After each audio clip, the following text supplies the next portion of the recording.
Haleluya, silakan duduk kembali Bapak Ibu Saudara. Saya ingin juga menyapa Bapak Ibu Saudara jemaat Tuhan yang mengikuti ibadah lewat live streaming dimanapun Anda berada. Kita duduk di ruangan VIP yang sama namanya Hadirat Tuhan. Jadi izinkan dia berbicara lewat firman Tuhan yang sebentar kami dengar. Kita dengar bersama dan dia juga akan melawat setiap perjalanan kehidupan kita. Bapak Ibu Saudara, tak terasa ini sudah masuk bulan Februari ya. Padahal baru saja kita merayakan tahun baru, Januari cepat berlalu. Ini sudah masuk bulan yang baru, bulan Februari. Dan di dalam setiap bulan Gereja Mawar Syaron memberikan tuntunannya supaya sungguh-sungguh kita bisa mengalami visi tahun 2024 ini menjadi tahun pergeseran besar dan mujizat. Dan tuntunan bulan Februari adalah demikian, lebih diberkati melayani daripada dilayani. Tuhan sudah menetapkan sebuah standar prinsip kerajaan sorga, lebih baik melayani dan bukan dilayani. Nah, ngomong-ngomong soal melayani, saya tulis judul khotbah saya hari ini adalah bau yang harum. Bapak Ibu Saudara, kalau kita ngobrol berbicara mengenai bau, ada sesuatu bau yang menyenangkan namanya parfum. Parfum adalah wewangian yang berasal dari proses ekstraksi bahan-bahan aromatik seperti bunga, akar, tanaman. Mengalami sebuah proses, akhirnya bunga seperti ini diambil minyak-minyaknya, sari-sarinya, lalu diolah demikian rupa sehingga akhirnya menjadi parfum yang kita gunakan. Semakin langka atau semakin jarang bunga atau tanaman atau akar itu semakin sulit mendapatkannya, harganya makin mahal. Mungkin ada yang berkata, Pastor Bernard, tapi saya beli parfum itu murah meriah. Iya, karena banyak campuran alkoholnya pastinya. Seret-seret gitu ya, terus hilang. Tapi makin mahal, makin langka bunga atau daun atau tanaman atau akarnya. Dan campurannya sedikit. Bahkan dulu gak disemprot seperti sekarang. Dulu itu dioleskan saja. Karena memang tidak dicampur oleh alkohol di zaman-zaman dulu. Tapi akhirnya parfum berasal dari tanaman yang segar, bukan tanaman yang kering, bukan tanaman yang mati. Diekstrak demikian rupa, akhirnya menciptakan bau yang menyenangkan buat kita. Meskipun favorit orang satu dengan yang lain parfumnya berbeda-beda. Tetapi intinya adalah kita mencari wangi yang harum, bau yang harum. Tahukah Bapak Ibu Saudara, Alkitab kita ternyata mengajar kita bahwa kita sebagai anak-anak Tuhan juga mengeluarkan bau. Coba bisa endus kiri kanan kita. Yang di rumah coba endus. Mungkin belum mandi kali ya, yang di rumah kan lebih santai begitu. Bau apa kira-kira yang kita endus dari samping kiri kanan kita? Bukan sekedar bau fisik sih sebetulnya. Tapi yang ada di dalam kita itu mengeluarkan bau. Harusnya sih bau yang harum, bau yang menyegarkan. Bahkan nanti kita lihat Paulus berkata kepada jemaat Korintus, bau yang membawa kehidupan. Bukan bau busuk, bau yang menjijikan sehingga kita tutup hidung kita atau orang di sekeliling kita. Tutup hidung rohaninya ketika berada di sekitar kita. Bau seperti apa, aroma seperti apa yang kita hasilkan, harusnya kita belajar dari firman Tuhan. Mari kita perhatikan apa kata Rasul Paulus kepada jemaat di Korintus mengenai bau yang harum. Di dalam 2 Korintus 2 ayat 12 sampai ayat 17. 2 Korintus 2 ayat 12 sampai 17. Kita perhatikan 1-2 ayat kita berhenti, saya menjelaskan. Ketika aku tiba di Troas untuk memberitakan Injil Kristus, aku dapati bahwa Tuhan telah membuka jalan untuk pekerjaan di sana. Tetapi hatiku tidak merasa tenang. Karena aku tidak menjumpai saudaraku Titus, sebab itu aku minta diri dan berangkat ke Makedonia. Paulus dari Efesus, orang-orang Efesus penduduknya gak terima dia, menolak, akhirnya dia pergi mau ke Makedonia. Tapi sebelum ke Makedonia, salah satunya kota Filipi di Makedonia, dia berhenti di Troas. Dan di Troas Paulus berkata, Tuhan membuka jalan untuk Injil. Berarti Paulus itu dari kota ke kota, dari tempat ke tempat, dia membawa sebuah bau, Bapak Ibu Saudara. Apa yang kita tinggalkan di rumah kita buat anak-anak kita?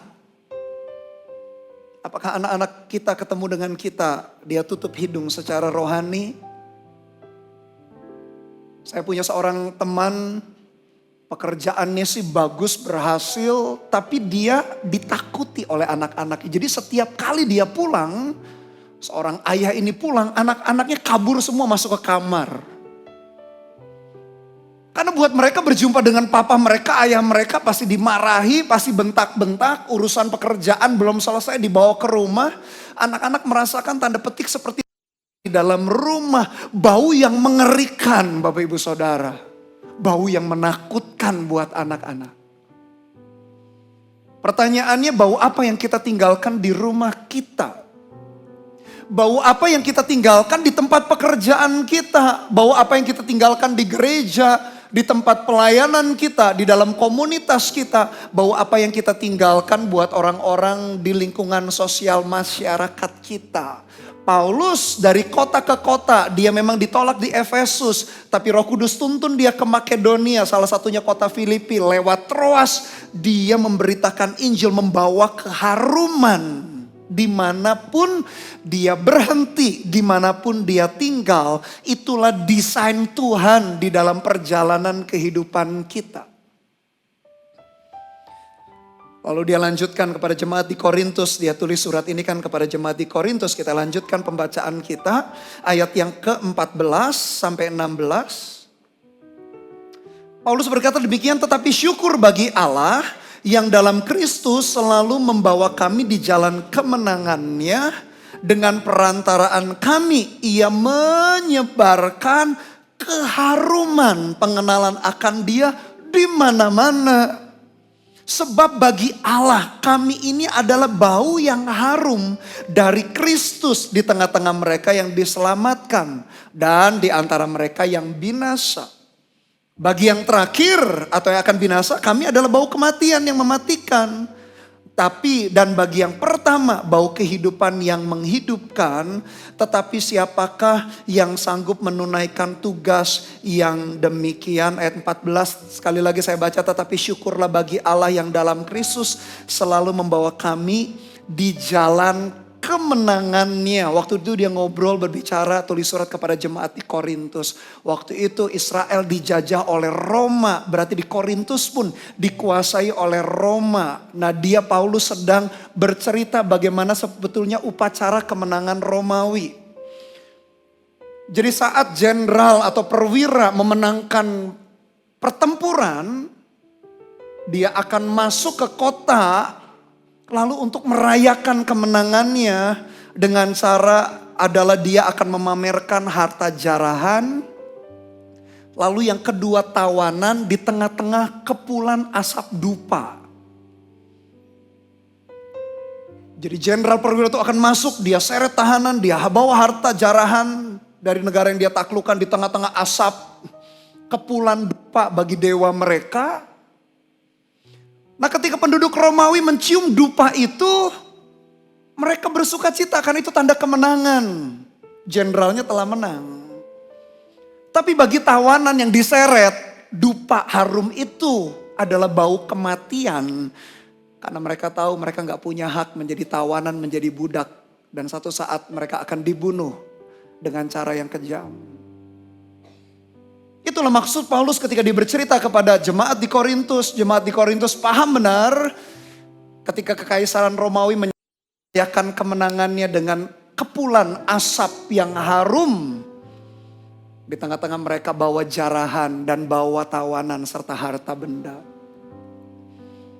Paulus menganalogikan, memperumpamakan hal yang sama. Yesuslah perwira itu, Yesuslah panglima bala tentara Allah itu yang selalu menang. Dan Paulus menjadi salah satu perwira pasukannya yang kemana-mana dia membawa keharuman. Keharuman Kristus. Jadi kembali Bapak Ibu Saudara, Paulus itu punya prinsip. Paulus itu di dalam perjalanan hidupnya kemana-mana dia selalu meninggalkan bau yang enak. Bau yang harum. Harum yang seperti apa? Ini yang dia tinggalkan di dalam ayat yang ke-14 saya lanjutkan. Bagian yang B tadi, dengan perantaraan kami, ia menyebarkan keharuman pengenalan akan dia di mana-mana. Jadi bau apa yang kita bawa? Bau yang harum ketika orang di sekeliling kita mengenal Tuhan lewat perjalanan hidup kita. Apakah orang-orang di keluarga kita mengenal Tuhan lewat hidup kita? Itulah bau yang harum. Apakah orang-orang di tempat pekerjaan kita mencium bau harum kita ketika mereka mengenal Tuhan? Apakah di dalam komunitas kita, di lingkungan sosial masyarakat kita? Kalau orang mengenal Tuhan lewat hidup kita, berarti kita sedang membagikan bau yang harum. Oleh karena itu saya memberikan penjelasan demikian, keharuman pengenalan akan Tuhan. Pemberitaan Injil menebarkan bau harum yang berasal dari pengorbanan Yesus yang adalah kekasih sorgawi atau darling of heaven itu. Tanda petik digerus melalui salib supaya muncul sebagai parfum yang bagi Bapa yaitu sebuah korban yang menyenangkan. Jadi ada keharuman pengenalan akan Tuhan ketika kita memberitakan Injil. Keluarkan PowerPoint saya. Pemberitaan Injil menebarkan bau harum yang berasal dari pengorbanan Yesus yang adalah kekasih sorga, darling of heaven. Seperti bunga atau tumbuhan diekstrak, digerus. Demikian Kristus lewat kematian, lewat salib, digerus kekasih sorga itu. Sehingga memunculkan bau yang menyenangkan Bapa. Itulah sebabnya kita lewat pengorbanan Yesus dapat mendekat kepada Tuhan. Kita dapat memanggil dia ya Aba, ya Bapa. Tanpa Yesus yang digerus tak bisa. Dengan pelayanan, dengan pemberian, dengan kesalehan kita gak mungkin bisa mendekat. Dan Yesus hari ini tinggal di mana? Dia betul di atas tahta kerajaan sorga yang mulia. Tapi juga dia tinggal di dalam hidup kita.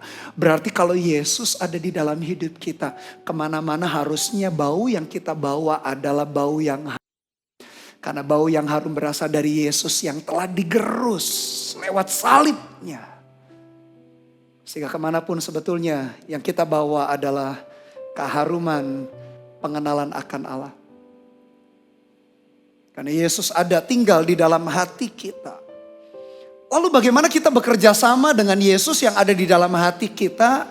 Sehingga bagaimana kita menyebarkan keharuman itu. Ada 3 prinsip yang perlu kita kerjakan bersama. Prinsip yang pertama, bagaimana kita ikut menyebarkan keharuman Yesus yang ada di dalam hati kita. Prinsip yang pertama adalah segera ambil keputusan untuk melayani. Jangan memberikan yang sisa-sisa dan ala kadarnya untuk melayani Tuhan. Berikan yang terbaik, sama seperti bunga yang masih segar yang dapat diekstrak untuk menjadi wangi-wangian. Tetapi bunga yang kering gak dapat lagi diekstrak. Penelitian menunjukkan orang mengenal Tuhan itu 90% di bawah usia 30 tahun. Dan 75% di antara usia 30 tahun itu usianya 19 tahun, di bawah 19 tahun. Jadi penelitian menunjukkan memang waktu paling baik mengenal Tuhan, melayani itu waktu kita itu masih anak-anak, masih remaja. Bahkan mungkin sebagian besar dari kita pun mengenal Tuhan waktu kita masih anak-anak atau anak remaja. Saya pun demikian, saya bertobat kelas 3 SMA. Saya kenal Tuhan Yesus dan saya mulai melayani. Bapak Ibu Saudara, kalau hari ini kita tidak lagi muda, kita tidak lagi remaja. Jangan tunggu waktu untuk nanti kembali, nanti aja di hari-hari mendatang. Saya melayani banyak orang yang sakit. Dulunya gak sungguh-sungguh ikut Tuhan, lalu mereka berjanji, Pastor Bernard tolong doakan nanti kalau saya sembuh, saya akan melayani Tuhan. Dulunya dia pakai hidupnya dengan sembarangan. Kalau kita di dalam kondisi yang habis-habisan, hancur-hancuran, seolah-olah kita memberikan kepada Tuhan itu bunga yang sudah kering. Mungkin ada yang berkata, kalau gitu Pastor Bernard, hari ini saya sakit, hari ini usia saya sudah lanjut, berarti gak boleh melayani Tuhan. Loh, justru berikan yang terbaik hari ini. Kalau kondisi kita sakit hari ini, kalau hari ini kondisi kita bergumul, kalau hari ini kita tidak lagi anak muda, berikan yang the best hari ini, jangan lagi tunda. Karena dari bunga yang kering gak bisa lagi diekstrak untuk menjadi minyak wangi. Jadi berikan hidup kita yang terbaik hari ini, jangan tunda Bapak Ibu Saudara. Itulah sebabnya kenapa Gereja Mawar Sharon kita concern sekali di dalam menggembalakan, memuridkan anak-anak Anda. Karena kita tahu bahwa Tuhan itu bekerja, Tuhan itu berpartner bukan dengan orang tua saja. Tapi bahkan dengan anak-anak kita. Banggalah kalau anak-anak kita kenal Tuhan sejak dini dan ikut melayani Tuhan. Yang setuju katakan amin. Termasuk 2 anak saya Bapak Ibu Saudara, bukan hanya karena mereka anak pendeta, lalu saya senang dia melayani. Karena belum tentu mereka akan jadi full timer seperti kami orang tuanya. Biarkan kehendak Tuhan yang terjadi, tapi soal melayani apapun bidang pekerjaan mereka satu saat. Saya tetap dorong 2 anak saya tetap melayani. Mau mereka jadi businessman, mau jadi businesswoman, mau mereka jadi dokter, mau jadi programmer, entah apa. Tujuan Tuhan di dalam hidup mereka yang kami terus tuntun. Tapi di dalam soal melayani adalah sebuah sukacita, adalah sebuah kebanggaan. Ketika saya lihat 2 anak saya mulai terlibat di dalam pelayanan sejak usia dini. Karena saya tahu seperti bunga yang masih segar yang bisa diekstrak sehingga menghasilkan bau yang harum. Jangan tunggu kering. Itulah sebabnya Bapak Ibu Saudara kalau kita pelajari dalam kitab Imamat. Mari kita lihat sejenak Imamat 22. Imamat 22 ayat 20 sampai 22. Imamat 22 ayat 20 sampai 22. Segala yang bercacat badannya janganlah kamu persembahkan, karena dengan itu Tuhan tidak berkenan akan kamu. Juga apabila seseorang mempersembahkan kepada Tuhan korban keselamatan sebagai pembayar nasar khusus atau sebagai korban sukarela dari lembu atau kambing domba, maka korban itu haruslah yang tidak bercela supaya Tuhan berkenan akan dia. Janganlah badannya bercacat sedikit pun. Binatang yang buta atau yang patah tulang, yang luka atau yang berbisul atau yang berkedal atau yang berkurap, semuanya itu janganlah kamu persembahkan kepada Tuhan. Dan binatang yang demikian janganlah kamu taruh sebagai korban api-apian bagi Tuhan di atas mezbah.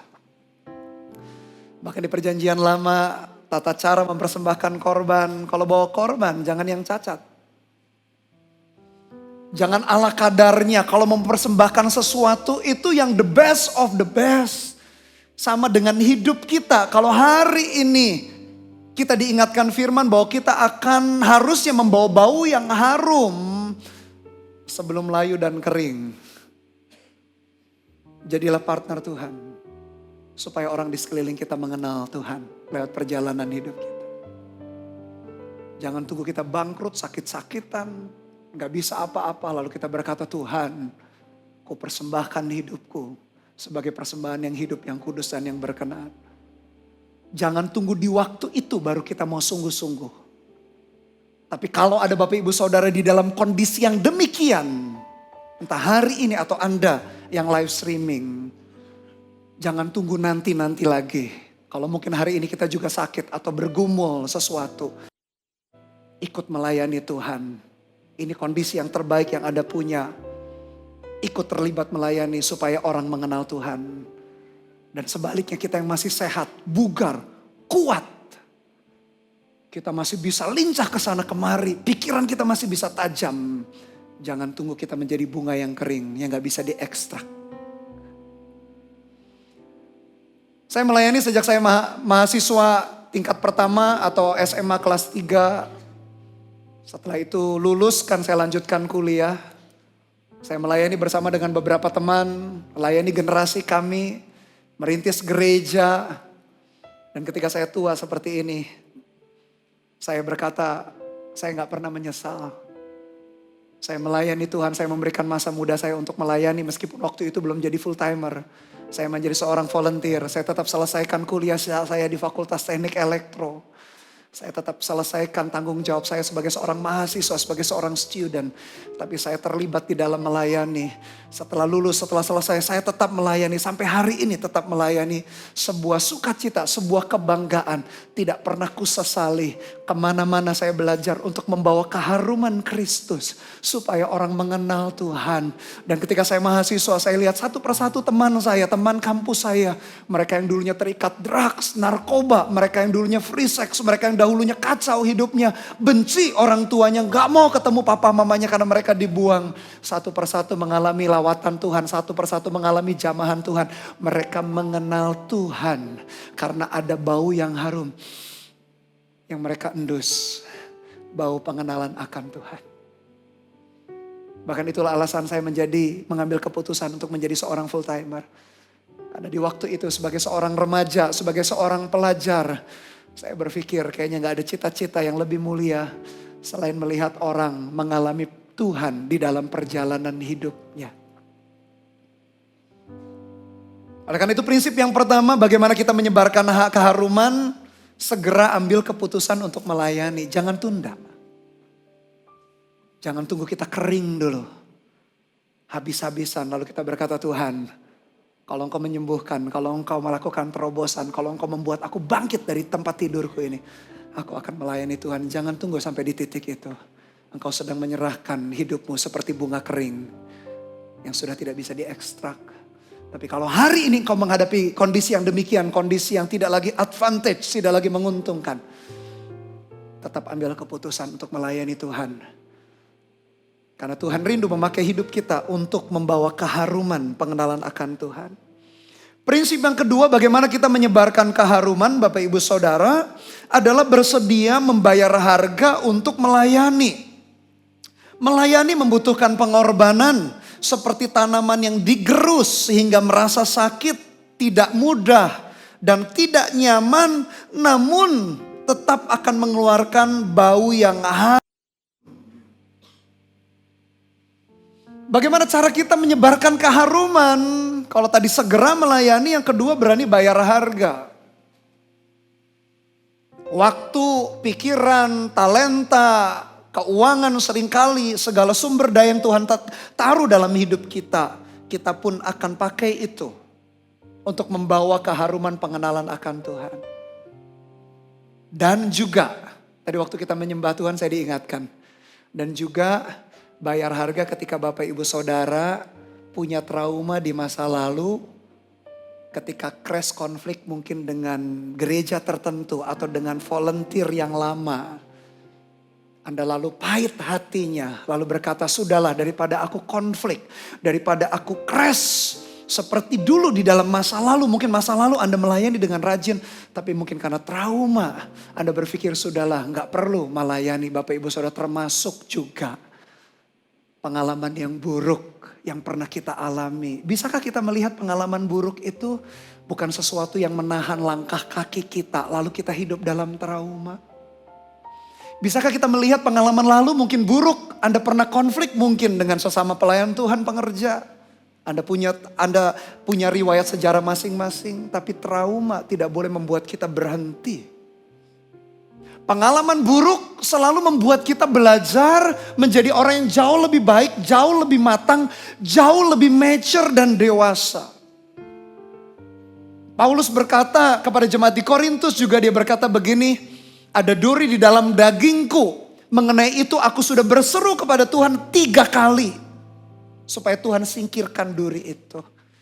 Tapi Tuhan menjawab, cukuplah kasih karuniaku bagimu.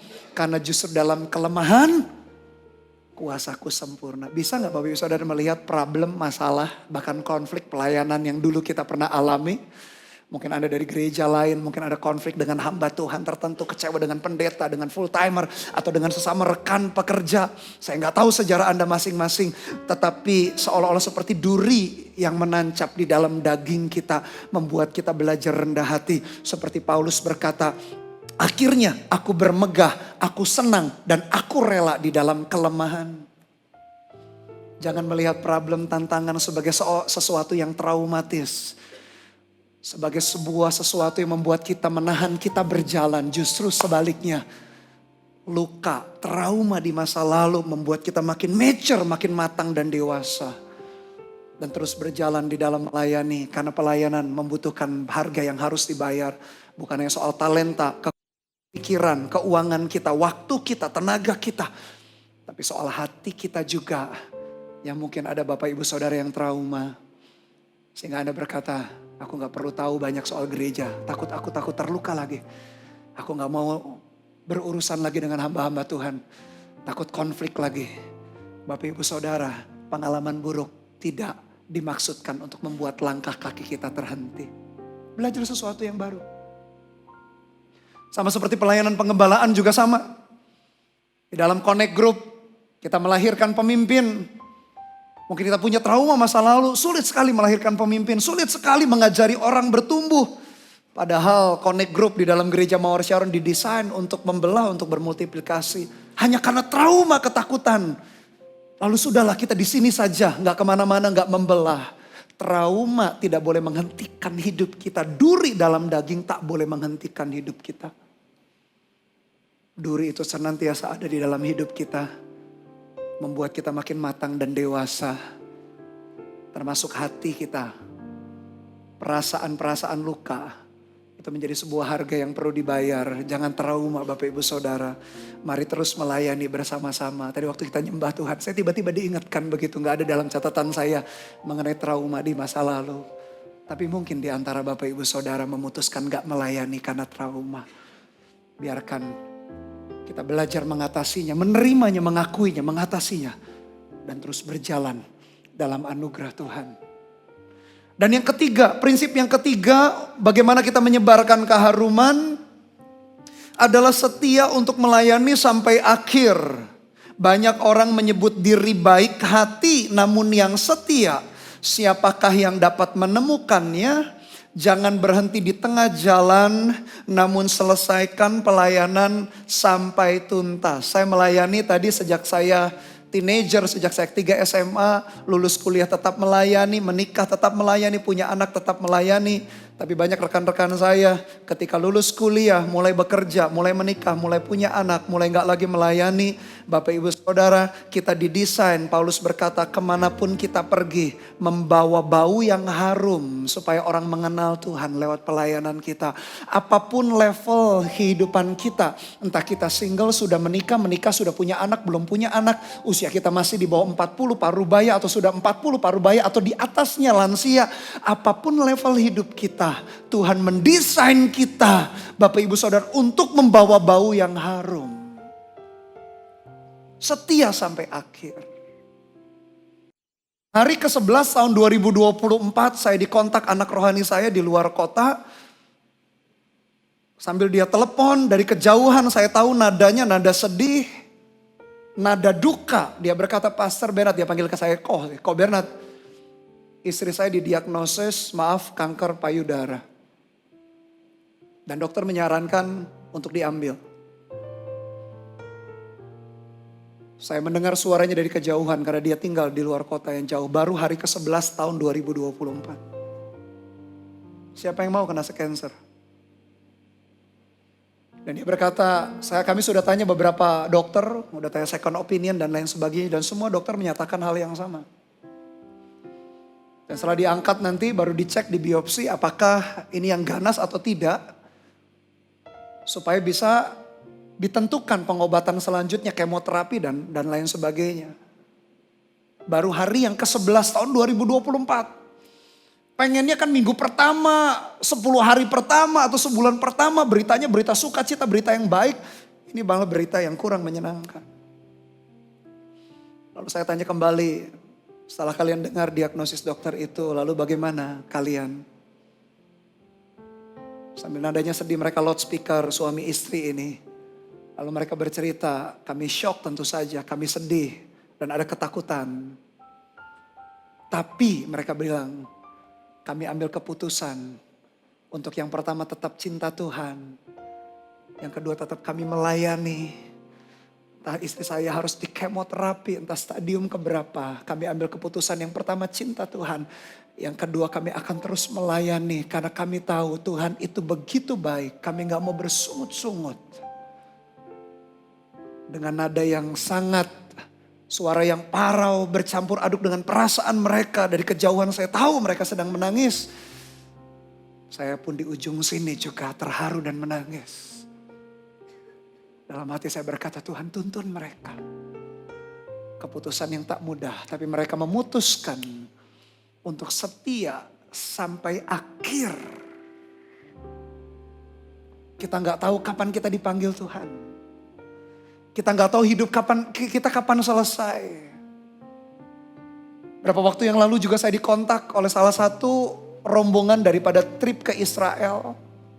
Saya kenal dengan pasangan suami istri ini, bukan jemaat kita di Semarang, di regional lain, tapi karena sepanjang 10 hari kan kemana-mana waktu trip Israel yang lalu bersama-sama, akhirnya mereka dengan kami berdoa. Dan istrinya waktu itu WhatsApp saya, dia berkata, Pastor Bernard, terima kasih buat teladan, buat firman dan lain sebagainya. Tapi suami saya telah dipanggil Tuhan. Saya kaget berat, karena saya tahu ini keluarga masih muda. Mungkin baru 40-an, belum 50. Saya kaget, saya telepon istrinya, saya berkata, saya mewakili gereja dan keluarga turut bersimpati sedalam-dalamnya. Barusan ketemu di Israel, gak kerasa sudah gak ada hari ini. Usia masih muda. Kita gak tahu kapan kita dipanggil Tuhan. Tapi setialah sampai akhir. Setialah sampai akhir. Kita gak tahu kapan kita mengembuskan nafas terakhir. Kita berpikir, ya hari ini masih kuat Pastor Bernard. Hari ini kami masih oke. Siapa sangka hari ke-11 tahun 2024 anak rohani saya itu, istrinya divonis mengidap kanker. Siapa yang menyangka?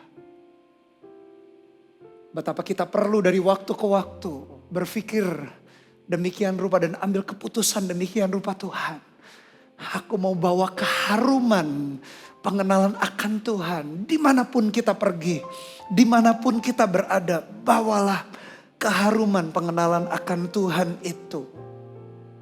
Entah kita hari ini masih single, sudah menikah, sudah punya anak, belum punya anak, sudah lansia, apapun level hidup kita, setialah sampai akhir.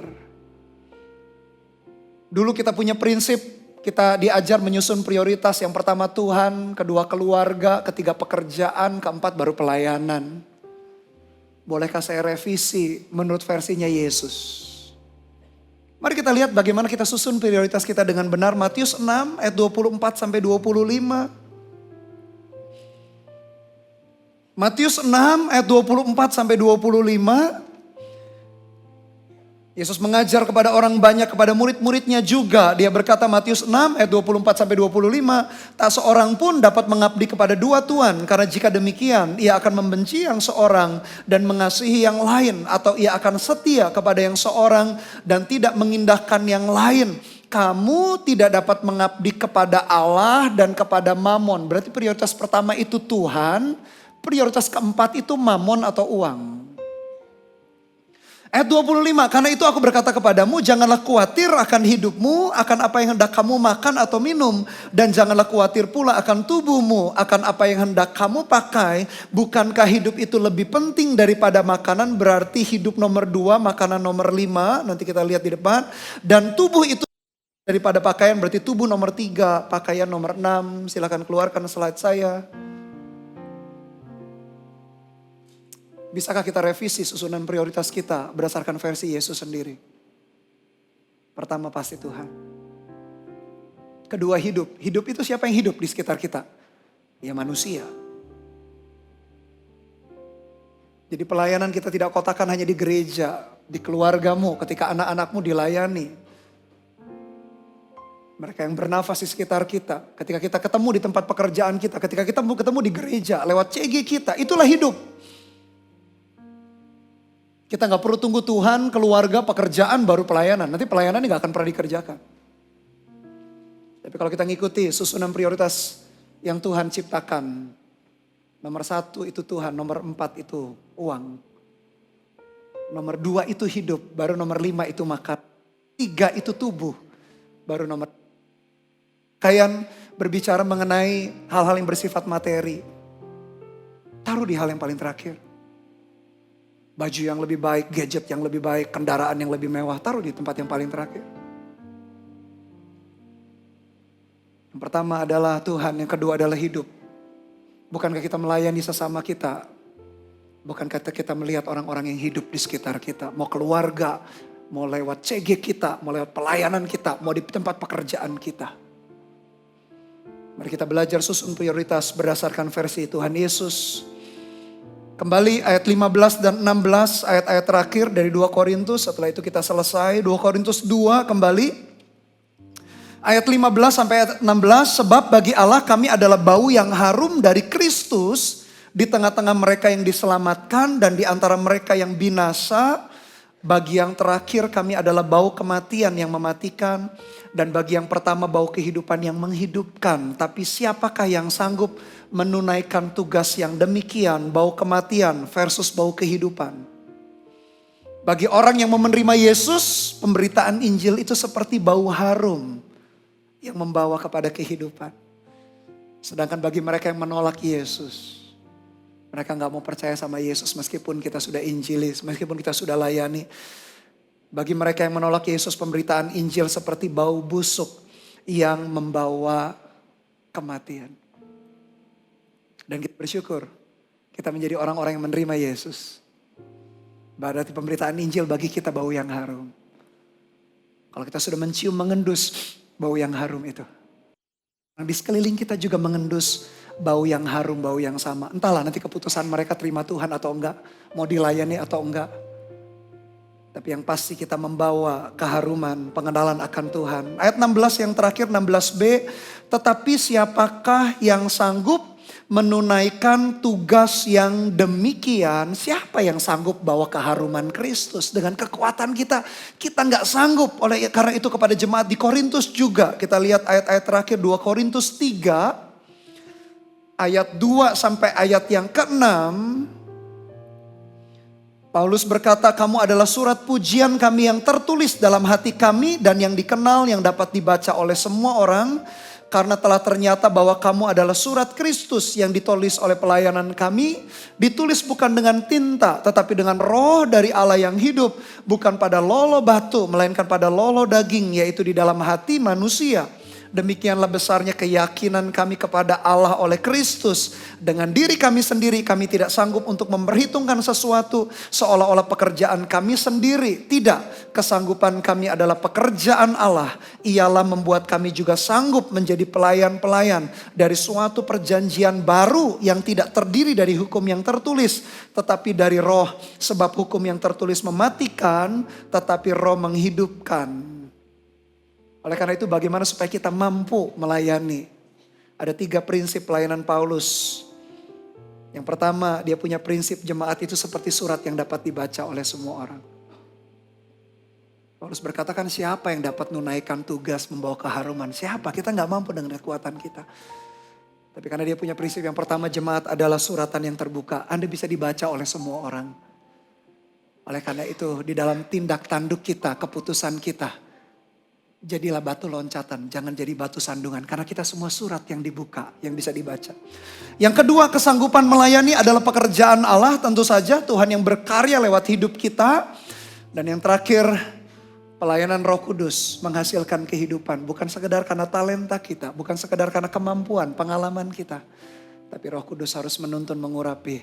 Sehingga pelayanan yang kita lakukan adalah pelayanan yang memberikan kehidupan. Sepanjang kita membahas mengenai bau yang harum, ada 3 aplikasi yang saya dorong Bapak Ibu Saudara termasuk saya terus mengerjakan. Yang pertama adalah ambil keputusan untuk melayani segera. Yang belum melayani harus segera.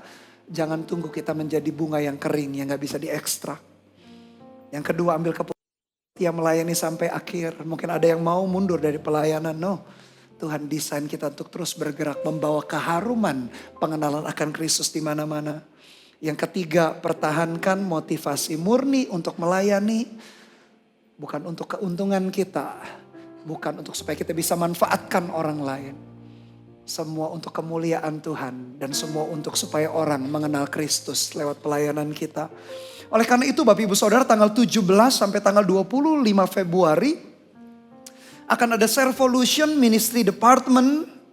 Anda bisa memilih berbagai macam bidang pelayanan, traffic ministry, usher, praise and worship, termasuk sound, multimedia, service production, creative ministry, Eagle Kids, prayer, data ministry, FLC, general affair atau GA, communication, salah satunya medsos, dan juga Mawar Sharon peduli kegiatan sosial kita.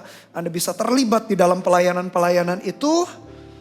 Mulai tanggal 17 nanti sampai 25 Anda bisa langsung daftar lewat aplikasi GMS Church yang ada di handphone kita.